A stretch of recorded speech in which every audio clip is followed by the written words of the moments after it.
विक्रम और राजकुमारी की रहस्यमयी कहानी बहुत समय पहले उजरजनिनी नगरी में पराक्रमी, न्यायप्रिय और धर्मनिष्ठ राजा विक्रमादित्य राज करते थे। उनकी वीरता और बुद्धिमानी की ख्याति चारों दिशाओं में फैल चुकी थी। उनके दरबार में विद्वान, कवि और योद्धा सब उपस्थित रहते थे। हर दिन दरबार में न्याय होता, गरीबों की पुकार सुनी जाती और सच्चाई का परचम लहराता था। एक दिन दरबार में एक साधु आया। उसके चेहरे पर तेज था और उसकी आंखों में कोई गहरा रहस्य झलक रहा था। उसने कहा, राजन, आपकी कीर्ति दूर दूर तक पहुंची है, परंतु यदि आप वास्तव में धर्मात्मा और साहसी हैं तो एक कार्य स्वीकार करें।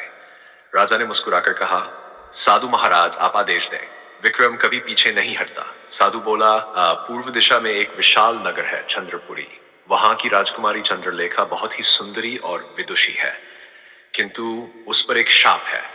जो भी उससे विवाह करना चाहता है वह अगली ही पूर्णिमा की रात रहस्यमयी ढंग से गायब हो जाता है। नगरवासी कहते हैं कि राजकुमारी के आसपास कोई अदृश्य शक्ति है जो उसके वरों को निगल जाती है। यदि आप इस रहस्य का समाधान कर दें तो एक निर्दोष कन्या का जीवन बच जाएगा। राजा विक्रमादित्य ने बिना एक पल सोचे कहा, यदि किसी पर अन्याय हो रहा है तो मैं अवश्य उसका अंत करूंगा। चंद्रपुरी की यात्रा। अगले दिन राजा अपने प्रिय मंत्री और कुछ सैनिकों के साथ चंद्रपुरी की ओर चल पड़े। कई दिनों की यात्रा के बाद वे वहां पहुंचे। नगर वास्तव में सुंदर था, परंतु वातावरण में एक अजीब उदासी फैली थी। लोग धीमे स्वर में बातें करते क्या और महल के चारों ओर सन्नाटा पसरा रहता। राजा ने स्वयं को एक साधारण यात्री के रूप में प्रस्तुत किया और नगर के एक वृद्ध ब्राह्मण के घर ठहर गए। रात को ब्राह्मण ने कहा, बेटा, यहाँ कुछ दिन ही रहो और फिर लौट जाओ। इस नगर में कोई सामान्य मनुष्य नहीं रह सकता। राजकुमारी चंद्रलेखा पर किसी प्रेत का साया है। उसके विवाह के लिए कई राजकुमार आए, परंतु सब लापता हो गए। राजा अब किसी को अनुमति नहीं देते कि वह राजकुमारी से विवाह का प्रस्ताव रखे। ने शांत स्वर में कहा, बाबा, भय मत करें, मैं यहाँ किसी रहस्य को सुलझाने आया हूं। महल में पहली भेंट। अगले दिन विक्रम ने चंद्रपुरी के राजा से भेंट मांगी। वे दरबार में पहुंचे और बोले, महाराज, मैं एक साधु यात्री हूं। सुना है आपकी कन्या पर कोई रहस्यमय संकट है। यदि अनुमति दें तो मैं इसका कारण जानने का प्रयास करूं। राजा पहले तो झिझके, फिर बोले, यदि तुम्हें प्राणों का भय नहीं तो प्रयास कर लो, परंतु याद रखना, पूर्णिमा की रात आते ही जो भी राजकुमारी के कक्ष में होता है वह लौटकर कभी नहीं आता। राजा विक्रम ने अनुमति ली और महल में ठहर गए।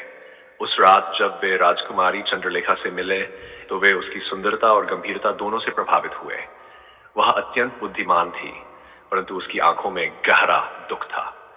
राजकुमारी ने कहा, अतिथि, आप यहाँ क्यों आए हैं? मेरी वजह से अनेक वीर प्राण गंवा चुके हैं, आप ही लौट जाए।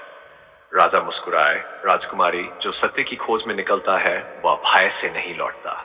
मैं आपके दुख का कारण अवश्य जानूंगा। रहस्यमय कक्ष। रात बीतती गई। जब चांद आसमान में पूरा चमकने लगा तब अचानक राजकुमारी का कमरा थरथराने लगा। दीपक अपने आप बुझने लगे और ठंडी हवा बहने लगी। एक भारी डरावनी आवाज गूंजी, किसी ने फिर मेरी चंद्रलेखा के पास आने का साहस किया है। राजा विक्रम ने तलवार खींची और आवाज की दिशा में देखा। कमरे के कोने से धुएं का बादल उठा और उसमें से एक विशाल काले साये जैसा प्राणी प्रकट हुआ। उसकी आंखें अंगारों की तरह जल रही थी। विक्रम निर्भीक होकर बोले, कौन हो तुम? एक निर्दोष कन्या को क्यों सताते हो? साया गर्जा, मैं इस राजकुमारी का वर था, राजकुमार नागकेतु, परंतु ये विवाह से पहले ही मर गई थी। मैंने प्राण देकर इसे फिर से जीवित किया और बदले में इसकी आत्मा मुझसे बंध गई। अब जो भी इसे पाने की कोशिश करता है मैं उसे निगल जाता हूं। राजकुमारी रो पड़ी, नहीं, यह सत्य नहीं, मैंने किसी को बुलाया नहीं, मैं इस बंधन से मुक्त होना चाहती हूं। विक्रम का अद्भुत साहस। राजा विक्रम ने अपने गले से पवित्र रुद्राक्ष माला उतारी और बोले, यदि तेरे प्राण दान से ये जीवित हुई है तो तेरे हृदय में कुछ न कुछ प्रेम अवश्य बचा है। प्रेम बंधन नहीं, मुक्ति देता है।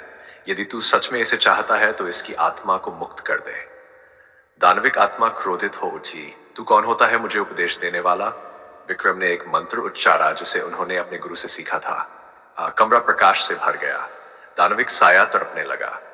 वह गर्जते हुए बोला, तू महान है विक्रम, मैं अब इस कन्या को मुक्त करता हूं। ये कहकर वह धुएं में विलीन हो गया और महल में चारों ओर शांति छा गई। सुबह की किरण और नया जीवन। सुबह जब सूरज उगा तो राजकुमारी चंद्रलेखा ने पहली बार वर्षों बाद मुस्कुराया। महल में उत्सव मनाया गया। चंद्रपुरी के राजा ने विक्रमादित्य से कहा, वीर राजन, आपने मेरी बेटी को नया जीवन दिया है। मैं आपका ऊनी हूं। यदि आप चाहें तो मेरी कन्या का विवाह आपसे हो सकता है। विक्रम ने विनम्रता से कहा, महाराज, मैं पहले से ही उज्जैनिनी की सेवा में समर्पित हूं। मेरा जीवन धर्म और प्रजा के लिए है। परंतु मैं आशीर्वाद देता हूं कि आपकी पुत्री को अब सच्चा और सुखद जीवन मिले। राजकुमारी ने कहा, महाराज विक्रम, आप केवल एक योद्धा ही नहीं बल्कि सच्चे धर्मराज हैं। आपने मुझे भय से नहीं, अपने सत्य और करुणा से मुक्त किया है। राजा विक्रम मुस्कुराए। यही सच्चा राजधर्म है। जहां किसी की पीड़ा का अंत हो, वही मेरा विजय है। उज्जैनी की ओर वापसी कुछ दिनों बाद विक्रमादित्य अपने नगर लौट आए।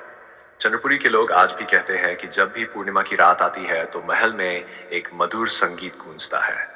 वह वही रात होती है जब विक्रम ने अंधकार को हराकर एक आत्मा को मुक्ति दिलाई थी। और इस तरह राजा विक्रमादित्य का नाम न केवल वीरता बल्कि करुणा और धर्म के प्रतीक के रूप में अमर हो गया।